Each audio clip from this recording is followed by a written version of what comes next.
15 वर्षापूर्वी आम्ही इथे आलेलो होतो। त्यावेळी मी प्रहारमध्ये याचं एक आर्टिकल दिलेलं होतं। त्यावेळी आंघोळ केल्यानंतर मी प्रथमच या धबधब्यावर आंघोळ करतो, कारण मला धबधब्यावर आंघोळ करायला त्याची आवडत नाही, परंतु मला जो मोह होता तो मला आवडेना, त्याच्यामुळे शेवटी मी आंघोळ केली। मला खूप प्रसन्न वाटतं। तुम्ही पण नक्कीच या, कधीतरी या धबधब्याला भेट द्या, कारण उन्हाळ्यात असे धबधबे आपल्याला कुठेच सापडत नाही। त्याच्यामुळे तुम्ही नक्की एकदा या धबधब्याला भेट द्या। धन्यवाद।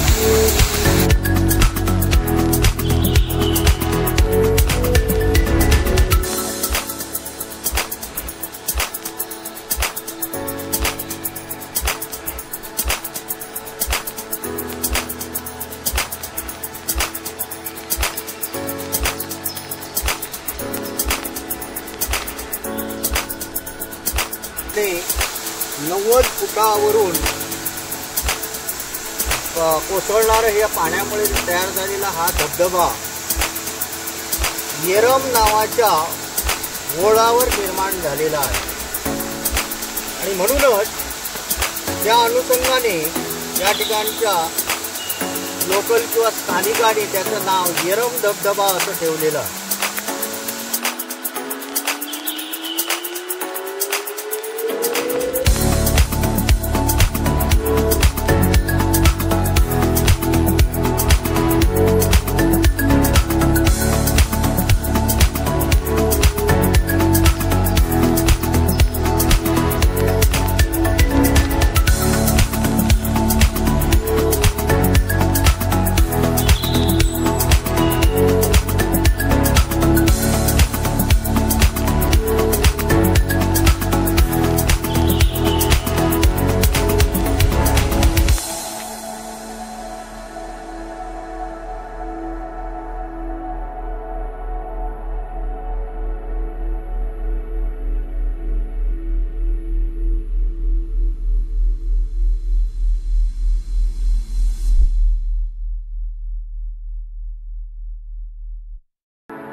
पंधरा वर्षांनी मी जातोय येरम धबधब्याकडे। यापूर्वी 2010च्या दरम्यान मी गेलेलो होतो। त्यानंतर प्रथमच आमच्या आईच्या मामी आणि मामांसोबत मी आणि माझी पत्नी यांनी चाललो येरम धबधब्याला।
खाली उतरवती आणि हाती पुढे गेलेले. त्यांनी काय केल्याने पुढे गेलास काय मातीच पेटया मग बरं तिकडे गेलास काय ह्यांनी काय केलं नाही आधीच माती टाकल्यानी ढोल वाजलं. मरे ढोल वाजलो आणि ती वरात जळली मरे तिच्या ठेवून तितक्याच आणि काय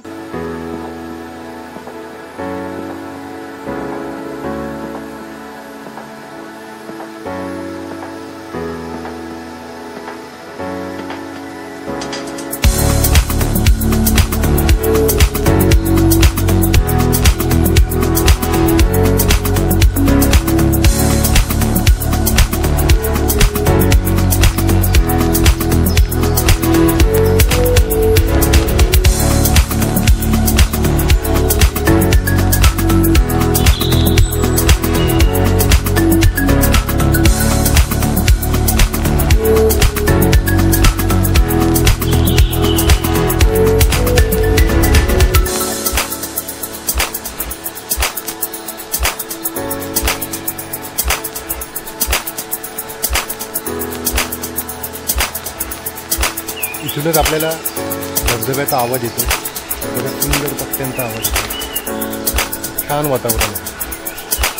इथून बघितल्यानंतर आपल्याला झाडांच्या मध्ये बघा थोडासा धबधबा दिसतो.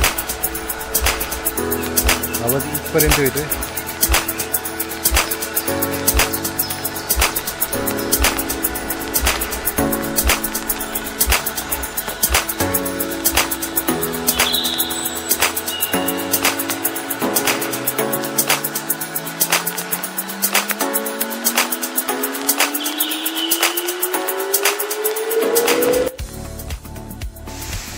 अशा प्रकारे आपण पोचलो येरम धबधब्याकडे. मार्च संपायला आलाय तरीसुद्धा हा धबधबा वाहतो. नक्की भेट द्या. शेवटी आपण पोचलो येरम धबधब्याकडे. बघा किती सुंदर नजारा आहे.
दिसत आहे की हा येरम धबधबा आता फारच प्रसिद्धीला येत आहे. पहिल्यांदा हा धबधबा तुम्ही पाहतात, पाठीमागे पाहतात, सामान्यपणे 90 फुटावरून कोसळणारं हे पाण्यामुळे तयार झालेला हा धबधबा येरम नावाच्या ओढावर निर्माण झालेला आहे. आणि म्हणूनच त्या अनुषंगाने या ठिकाणच्या लोकल किंवा स्थानिकांनी त्याचं नाव येरम धबधबा असं ठेवलेलं आहे. अर्थात याच्यामध्ये जे लोकल लोक आहेत किंवा गावकरी स्थानिक आहेत, गावठी भाषेमध्ये त्याला आपण येरमाचा घोळ असं म्हणतो, आणि त्याच्या नावावरून या स्थानिकांनी त्याला येरम धबधबा असं नाव ठेवलेलं आहे किंवा येरम फॉल म्हणून त्याला ओळखलं जातं. हे झालं त्याच्या नावासंबंधामध्ये. या धबधब्याबाबत अनेक शंका काही जणांच्या मनामध्ये उपस्थित आहेत की हा धबधबा मार्च अखेर किंवा एप्रिल मध्यापर्यंत लाईव्ह असण्याचं कारण का? बरेच जण हा प्रश्न विचारतात. परंतु आपले स्थानिक जे लोक होते ते सांगतात की हा धबधबा यापूर्वी तो ऑक्टोबरपर्यंत असायचा, परंतु आता तो एप्रिल मध्यापर्यंत तो लाईव्ह अवस्थेमध्ये आपल्याला पाहायला मिळतो. आज 16 मार्च 2025 इथे तुम्ही पाहतात की अजूनही तो धबधबा लाईव्ह आहे. त्याचा आनंद तुम्ही घेऊ शकता. डोळ्याचं पारणं फेडणारा अशा प्रकारचा धबधबा आहे. हे झालं धबधब्याविषयी. दुसरी महत्त्वाची गोष्ट म्हणजे आता मी म्हटल्याप्रमाणे हा धबधबा आता या सीझनमध्ये लाईव्ह असण्याचं मुख्य कारण असं सांगितलं जातं जाणकार की आमच्या पाठीमागे हनुमंता हा जो घाट आहे या ठिकाणी पाडगाव या ठिकाणी जे धरण झालेलं आहे त्या धरणाचं जे पाणी आहे त्या पाण्यापैकी जरी प्रत्यक्ष पाणी इकडे सोडलेलं नसलं तरी त्याचं पर्कोलेटेड वॉटर ज्याला आपण म्हणतो किंवा मुरणारं जे पाणी आहे ते पाणी या धबधब्यासाठी बळ देण्याचं काम करतं असं सांगितलं जाणकारांचं, काही जाणकारांचं मत आहे. हे झालं दीर्घकाळपर्यंत लाईव्ह असण्याचं त्याचं रहस्य. दुसरी महत्त्वाची गोष्ट म्हणजे मला या ठिकाणी सांगायला आवडेल की या धबधब्याला तुम्ही भेट का द्या. एक, त्याचा धबधब्याचा तुम्ही आनंद लुटू शकतातच, त्याबरोबरच आणखी काही गोष्टी साध्य करू शकता. सामान्यपणे या धबधब्याला टार रोडची सामान्यपणे सोय जी आहे ती आमच्या क्षेत्रपाल मंदिरापासून आहे, क्षेत्रपाल मंदिरापर्यंत आहे. आणि तिथून आपल्याला साधारणतः 1 ते 1.5 किलोमीटर ट्रेकिंग करावं लागतं.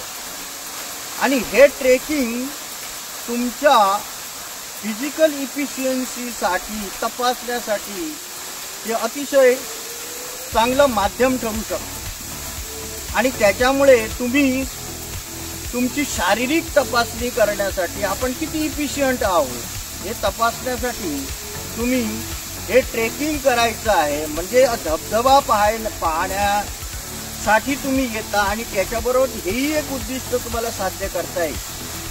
दुसरी महत्त्वाची गोष्ट म्हणजे या ठिकाणी जर आपण पाहिलं तर या ठिकाणी आपल्याला बायोडायव्हर्सिटी एवढ्या भरपूर प्रमाणामध्ये पाहायला मिळते की या ठिकाणी असणारी जी वनश्री आहे ही वनश्री आपल्याला हिरवीगार अशा प्रकारची वनश्री पाहायला मिळते. त्या ठिकाणी असणारं वातावरण अतिशय आल्हाददायक आहे.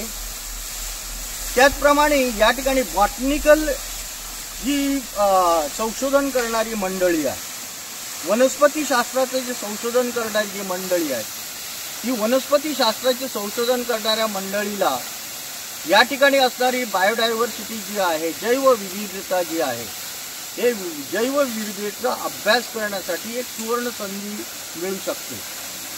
या ठिकाणी आपल्याला असणाऱ्या ज्या वनस्पती आहेत, पावसाळ्याच्या दिवसामध्ये आपल्याला या ठिकाणी आपल्याला असणाऱ्या वनस्पती 2 भागामध्ये त्या वर्गीकृत करता येतील. काही वनस्पती निम्नस्तरीय आहेत, काही वनस्पती उच्चस्तरीय आहेत. निम्नस्तरीय वनस्पतीमध्ये आताच आपण येताना पाहिलं की त्याच्यामध्ये कॅलोफायटा गटातील वनस्पती पाहायला मिळतात, ब्रायोफायटा गटातील वनस्पती पाहायला मिळतात, टेरिडोफायटा गटातील वनस्पती पाहायला मिळतात. या निम्नस्तरीय वनस्पती सामान्यपणे आपल्याला सप्टेंबर ते ऑक्टोबर या महिन्यामध्ये पाहायला मिळतात आणि अभ्यासू लोकांना ती एक सुवर्ण संधी आहे. दुसरी महत्त्वाची गोष्ट म्हणजे आताच मी म्हटल्याप्रमाणे फार मोठ्या प्रमाणामध्ये बायोडायव्हर्सिटी असल्यामुळे जे उच्चस्तरीय वनस्पती आहेत त्याच्यामध्ये प्रामुख्याने आपल्याला सिसम आहे, किंजळ आहे, त्या ठिकाणी आपल्याला या ठिकाणी आपल्याला औदुंबराची वनस्पती आहे, आजूबाजूला चांदिवडा आहे, त्या ठिकाणी किंजळ आहे, ऐन आहे. अशा प्रकारच्या फार मोठ्या प्रमाणामध्ये आपल्याला लाकडासाठी वापरल्या जाणाऱ्या किंवा फर्निचरसाठी वापरल्या जाणाऱ्या वनस्पती या ठिकाणी भरपूर प्रमाणामध्ये पाहायला मिळतात. म्हणजे एक तर तुम्हाला या ठिकाणी धबधब्याचा आनंद घेता येतो, दुसरी महत्त्वाची गोष्ट म्हणजे ट्रेकिंगचा आनंद घेता येतो आणि तिसरी महत्त्वाची गोष्ट म्हणजे ज्या व्यक्तींना या ठिकाणच्या वनस्पतीचा अभ्यास करायचा आहे त्याला या ठिकाणी आपल्याला त्या वनस्पतींचा अभ्यास करण्याची सुवर्ण संधी आपल्याला मिळू शकते. कारण हा जो भाग आहे हा भाग पश्चिम घाट या विभागामध्ये येतो आणि त्याच्यामध्ये सामान्यपणे आपल्याला क्षेत्रपाळ मंदिरापासून 1 किलोमीटर गेल्यानंतर आपल्याला रिझर्व फॉरेस्टचा भाग लागतो आणि त्या ठिकाणी गव्हर्नमेंटचं रिझर्व फॉरेस्ट आहे आणि त्याच्यामुळे आपल्याला परमनंट अशा प्रकारचा रस्ता या ठिकाणी आपल्याला नाही आहे सध्या. महत्वाची गोष्ट म्हणजे पश्चिम घाटामध्ये या ज्या वनस्पती आहेत त्या वनस्पती फार मोठ्या प्रमाणामध्ये आहेत.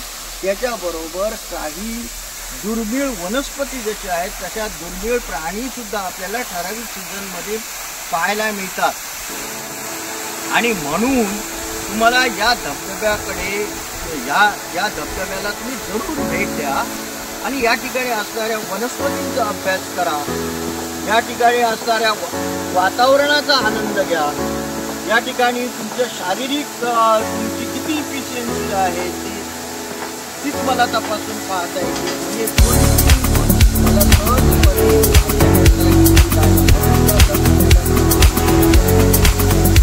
हा धबधबा जरी 10 वर्षापूर्वी आम्ही तो नेटवर टाकलेला होता परंतु त्यावेळी तो फारसा प्रसिद्ध झालेला नव्हता आणि त्याचं जे मूळ कारण आहे ते कारण म्हणजे 2-3 वर्षापूर्वी त्या ठिकाणी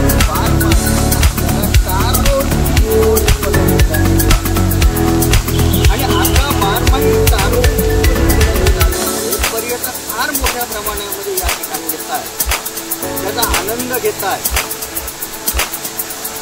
लहान मुलांपासून ते वृद्धापर्यंत सर्व लोक या ठिकाणी येत आहेत, आनंद घेत आहेत. या सर्वांचा आम्हाला सुद्धा गावकऱ्यांना आनंद आहे आणि त्याच्यासाठी आम्ही काही महिन्यापूर्वी या ठिकाणचे प्रतिष्ठित गावकरी लोक जे आहेत ते गावकरी लोक या ठिकाणी आम्ही पिकनिक सहभोजन आयोजित केलेलं होतं आणि या धबधब्याचा विकास कसा होईल या दृष्टिकोनातून थोडाफार विचार मंथन झालेला आहे. सर्वानुमते अशा प्रकारची प्रतिक्रिया व्यक्त करण्यात आली की या धबधब्याचा कुठल्याही प्रकारे आपण विकास करूया आणि त्याच्यातून आपल्या स्थानिक लोकांना किंवा आपलं जो गाव आहे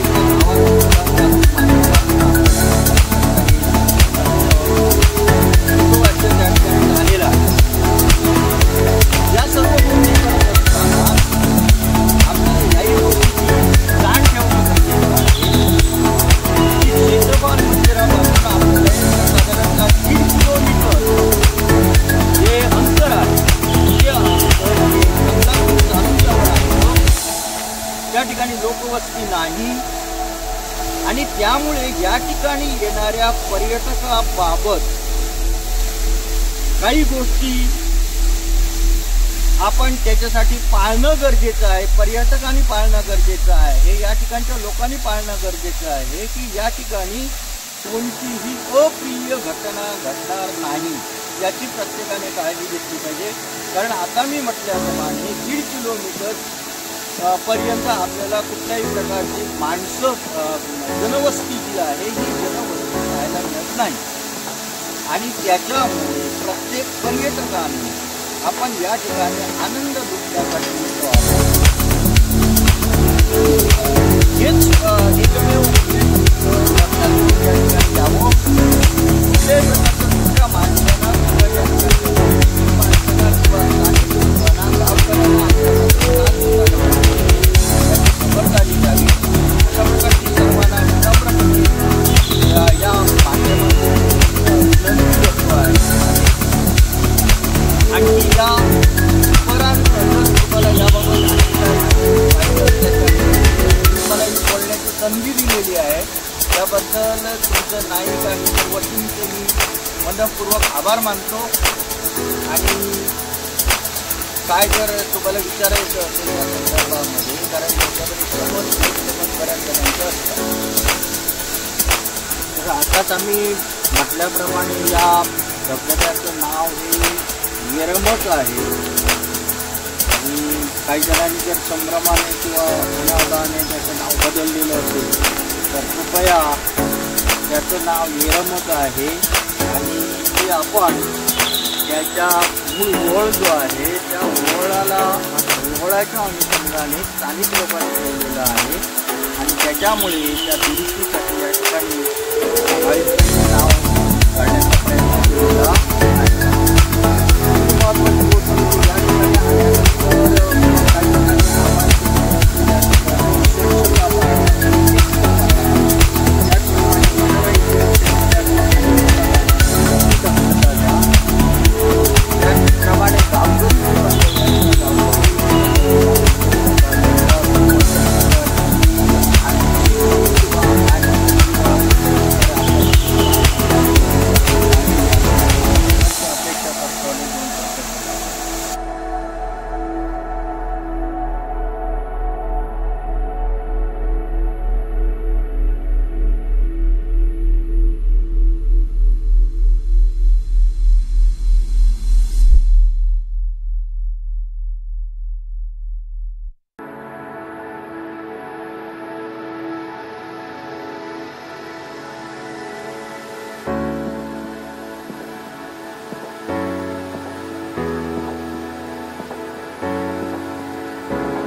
काही वर्षापूर्वी आम्ही इथे आलेलो होतो. त्यावेळी मी प्रहारमध्ये त्याचं एक आर्टिकल दिलेलं होतं. त्यावेळी आंघोळ केल्यानंतर मी प्रथमच या धबधब्यावर आंघोळ केली. मला धबधब्यावर आंघोळ करायला त्याची आवडत नाही, परंतु मला जो मोह होता मला आवडेल जी आंघोळ केली मला खूप प्रसन्न वाटतं. तुम्ही पण नक्कीच या कधीतरी या धबधब्याला भेट द्या.